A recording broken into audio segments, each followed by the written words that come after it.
Main কথাটো হৈছে জনে অৰুণোদয় 1 পাইছিল, অৰুণোদয় তাৰপিছত আহিল 2, অৰুণোদয় 1 জনে পাইছিল, 2ত এপ্লাই কৰা নাই, 2ত অৰুণোদয়ৰ নতুন বেনিফিচিয়াৰী আহিছিল, তাৰপিছত আহিল অৰুণোদয় 3। এই অৰুণোদয় 3টো এনেকুৱা 1 + 2 = কত 3। তো আল্টিমেটলি 1 আৰ 2 যেনে জনে এপ্লাই আছে নাম সব এপ্লাই কৰিব লাগিব 3। এইটো আমাৰ ভিসিডিসিও আছে, ভিসিডিসি প্ৰাইমাৰীৰ জৰিয়তে আপোনালোকৰ ফৰ্মখিনি কালেক্ট কৰি আমি সেইখিনি এক্সেল শিট বনাই সেইখিনি অলৰেডি আমি সাবমিট কৰিলোঁ। আপোনালোকে যিমান মানুহ ইয়াত আহিছে এক্সেল শিট বনাই আপোনালোকৰ ডাটা অলৰেডি সাবমিট কৰা হৈছে। আচ্ছা ৰ'ব কৈ আছোঁ।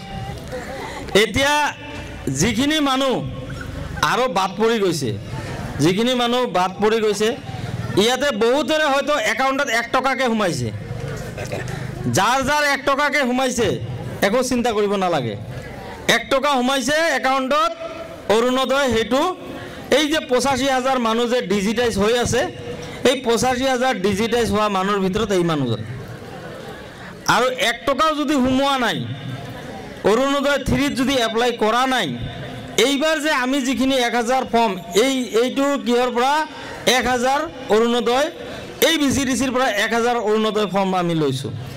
এই 1000তো যদি এপ্লাই কৰা নাই, আপোনালোকে আমাৰ ইয়াৰ যিজন MCTL আছে ইনটাজদাৰ লগত কণ্টেক্ট কৰিব, এখেতৰ ঘৰত আৰু ফৰ্ম আহিব ইমিডিয়েট।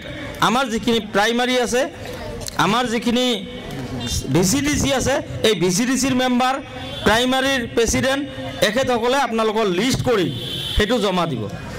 আৰু মই এখেতসকলৰ লগত অলৰেডি যিখিনি আজিলৈকে ডিজিটাইজ হৈ গ'ল, যে জোৱাল নামটো লিষ্টত সোমাইছে, মানুহবিলাকৰ মনটো ভয় কেনেকুৱা যে মোৰ কাগজটো এতিয়া জমা নিদিলে মোৰ নহয় নেকি।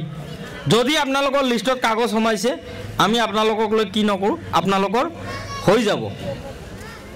তো আৰু যদি কোনোবাই 1, 2 পোৱাৰ পিছত যদি 3 নম্বৰতো যদি এপ্লাই কৰা নাই, তেনেহ'লে সেইটো 100% নাপাব।